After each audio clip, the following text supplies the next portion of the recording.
Ça vous ferait pas bizarre d'habiter dans une ville avec un mur qui la sépare en deux? Eh bien, des gens ont vécu ça dans leur existence. Les Berlinois en 1961 jusqu'en 1989. Et c'est ce que je vais vous présenter aujourd'hui. Vous présenter die Berliner Mauer. C'est parti!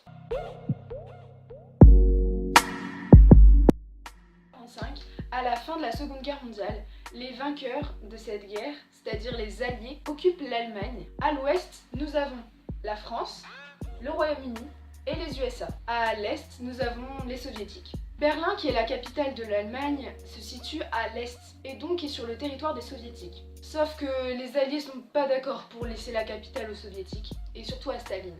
Donc pareil pour Berlin, Berlin est découpé en deux, toujours avec à l'ouest la France, le Royaume-Uni et les USA, et à l'est de Berlin, les Soviétiques. En 1949, l'Allemagne est découpée en deux. À l'ouest, nous avons la République fédérale allemande, c'est-à-dire RFA, qui devient un État libéral allié avec les USA. À l'est, nous avons la République démocratique allemande, la RDA, qui devient un État communiste allié avec les Soviétiques. Mais pourquoi avons-nous décidé de construire un mur, séparer le Berlin en deux? Petit rappel, à cette date, il y a la guerre froide. C'est quoi la guerre froide? Nous avons d'un côté les USA, qui est un État fédéral. De l'autre côté, nous avons l'URSS, qui est un État communiste. Ces deux-là, ils peuvent pas s'entendre. En gros, ce sont de grosses tensions. En 1947, le plan Marshall. Le plan Marshall, c'est une aide financière économique des USA qui est donnée aux pays européens après la Seconde Guerre mondiale pour les aider à se reconstruire. Grâce à ce plan, des aides financières, Berlin-Ouest a une forte croissance économique et atteint un haut niveau de vie. Par contre, Berlin-Est, la RDA, n'accepte pas le plan Marshall puisqu'il y a l'opposition soviétique. Et malgré leur effort, leur niveau de vie à Berlin-Est est beaucoup plus inférieur. De la RDA, qui rappelons-nous est une dictature, avec toutes ses pénuries, migre à l'ouest de Berlin pour travailler, car il y a une meilleure rémunération pour y aller vivre définitivement. Meilleures conditions de vie. Entre 1949 et 1961, des millions d'Allemands migrent de Berlin-Est à Berlin-Ouest. Mais ça va pas se passer comme ça, parce que le gouvernement de la RDA, pression soviétique, va réagir de la nuit du 12 au 13 août 1961. Il va construire ce mur de Berlin, séparant Berlin-Est et Berlin-Ouest. Car ils veulent éviter toute migration. Les Allemands de l'Est surnomment ce mur le mur de la honte. Mais comment les Allemands font pour vivre avec ce mur dans la ville?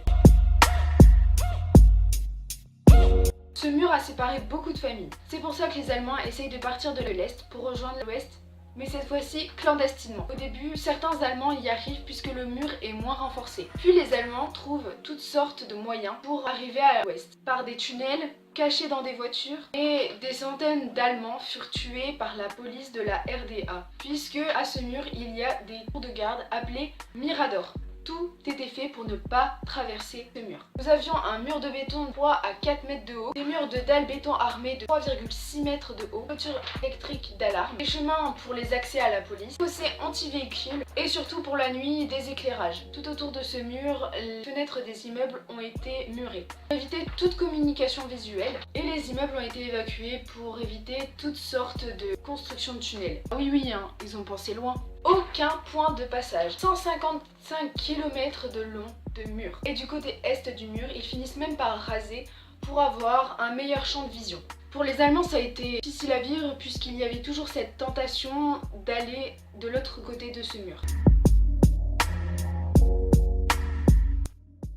Enfin, une bonne nouvelle. En 1970, une amélioration des relations entre les deux Allemagnes. Des accords sont mis en place. Pour les Allemands de l'Ouest, il est maintenant possible, avec un visa, de passer de l'autre côté du mur quelques jours pour aller à Berlin-Est. Une autre bonne nouvelle, un affaiblissement de l'Union soviétique. Après que Mikhail Gorbatchev arrive au pouvoir en URSS, il retire toutes les troupes soviétiques en Allemagne. En 1980, il y a de nombreuses manifestations en Europe occidentale contre le communisme, plus précisément à Berlin. Et les contestations augmentent à Berlin-Est. De la nuit 9 au 10 novembre 1989, les autorités de la RDA permettent aux Allemands de passer Berlin-Est à Berlin-Ouest. Cette nuit-là, il y a une foule de gens qui veulent passer de l'autre côté du mur. Et ils y arrivent enfin. D'autres milliers de manifestants détruisent le mur, comme signe de liberté. La chute du mur de Berlin entraîne un rapprochement entre les deux Allemagnes. Un an plus tard, en octobre 1990, c'est la réunification.